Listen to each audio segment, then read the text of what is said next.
Welcome back to Hard Copy. We're looking at how the bandwagon effect of elections can be checked and ensure proper representation beyond the presidential level. My guest is the 2019 APC governorship candidate in Nasarawa State, Engineer Abdullahi Sule. Engineer, before the break, you were talking about giving your thoughts on why you think the two-party system might not be effective in curbing the bandwagon effect. No, you see, like every other thing, the two-party system has its own ups and then its downs. The advantage of the two-party system for a country like Nigeria is that it's going to be less expensive because everybody has to fit into A or B. You know, there is no room to wiggle around and things like that. But the two-party system, to a certain extent, the reason why it has changed, even in the advanced countries, is because it's not democratic to a certain extent, because you are forcing people to fit into either A or B. You know, so there are a lot of people that don't have the capacity, they don't have the competence, they don't have the resources, you know, to fit into A or B. So they want to be a little bit independent. They want to go to something cheaper. And that's why a lot of people that lost elections, either in APC or PDP, you will see them actually running to these other political parties. So again, it has also its disadvantages if you have so many of them, because you have so many jokers that will just come out to contest and just cause a little bit of confusion here and there. Beyond the fact that the bandwagon effect has a very negative effect on the people as a result of poor representation, what impact does it have on our democracy? The impact of that is that it also brings about mediocrity in the whole system. You see, once you have that kind of effect going down, you will have. I'm not saying that it doesn't happen. It does happen, you know. But what I'm saying is that it doesn't happen all the way like people are thinking. And I come from a state where a good example where it doesn't always happen. And we gave example of 2011 where actually it did not happen, you know. So now the effect that you are saying, the reason why continuously, you know, it will have negative effect on the people is the fact that they will end up having the wrong people in the right places. You know, they will end up having people who are not representing them properly, you know, just because they are concerned that, okay, let's have that. Also, the effect about that is you don't have proper checks and balances. Because if you do have one party, you know, at the ruling party at the national level, and you have battalion of all those people, you know, just coming in the National Assembly, they will say, well, this is our president, we won't touch him. This is our governor, we won't touch him. This is that. So in reality, you don't have proper checks and balances between the legislature and the executive. So those are the kinds of effects that are bad for the people. Let's come to you directly now. Do you think your chances at the polls next year are tied to the level of success of the APC at the presidential level? I think it's both. But in our own case, it's more with our state. I think our state has done a wonderful job.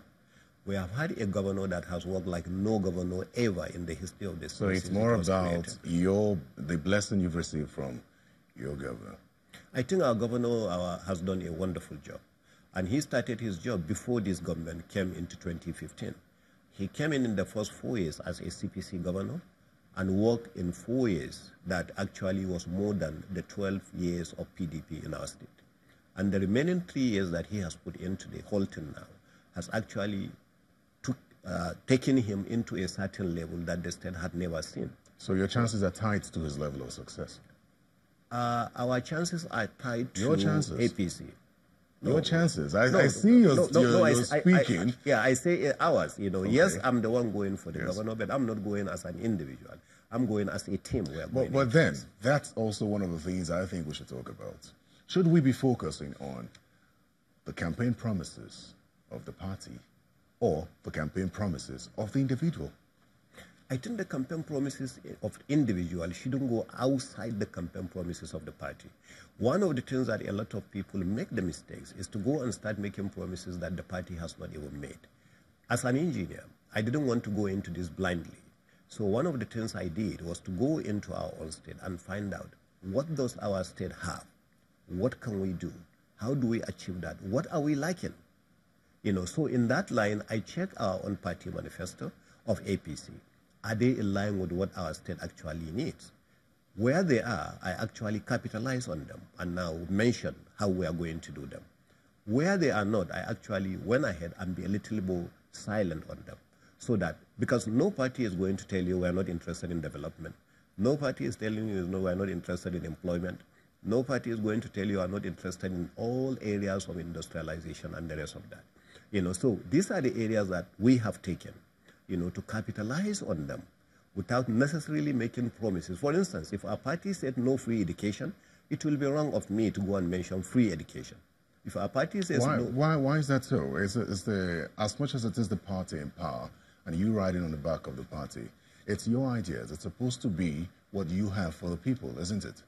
I think a good candidate and aspirant should be able to sell the ideas that you believe is good for your own state, to the party as a whole. What I'm trying to tell you, if for instance, a party says, please, we should limit the level of foreign debt to a certain level, I can't go and start making promises that we are going to take a much higher debt, as an individual. Do you sit down with your party to present your ideas for the people, to make sure that the party is in tandem with your ideas? Because as much as you say the party wouldn't have negative ideas for the people, you also as a contestant wouldn't have any negative ideas. So do you sit down with your party to say, this is what I want to do for my people? You do that? That's the first thing we did. During the primary elections, we went through what they call consultations. During these consultations, I met, and our team, Sule campaign team, met with all the party executives in all the 13 local government areas of the state. We met with the state ESCO. We met with the stakeholders of the party in all the 13 local government areas and the state. And in every one of those meetings, all we discussed were exactly what we had planned to do. And questions were asked, and we answered those questions.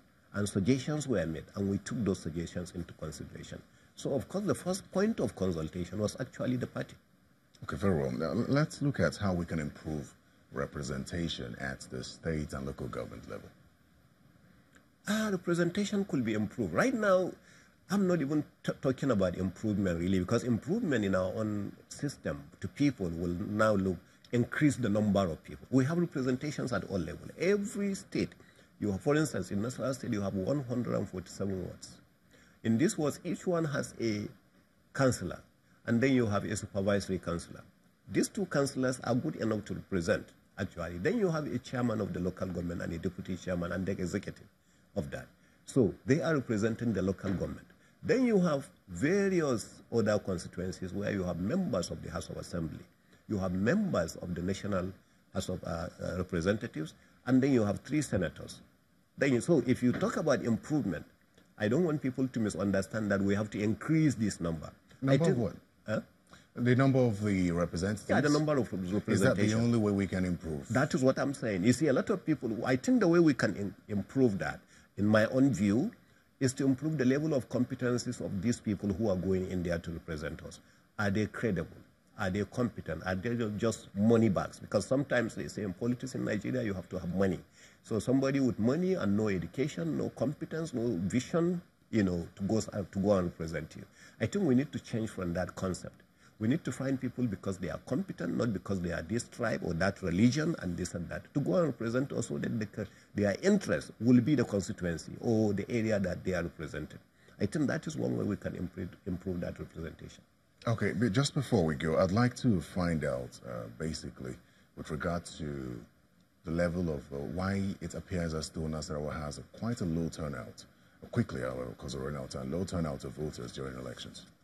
There are several reasons, but it has low in some places and high in some places. Let me take 2015 election, for instance, in the local government areas. The second most populated local government that has voter in 2015 was actually Karu local government. It has just roughly 30% turnout.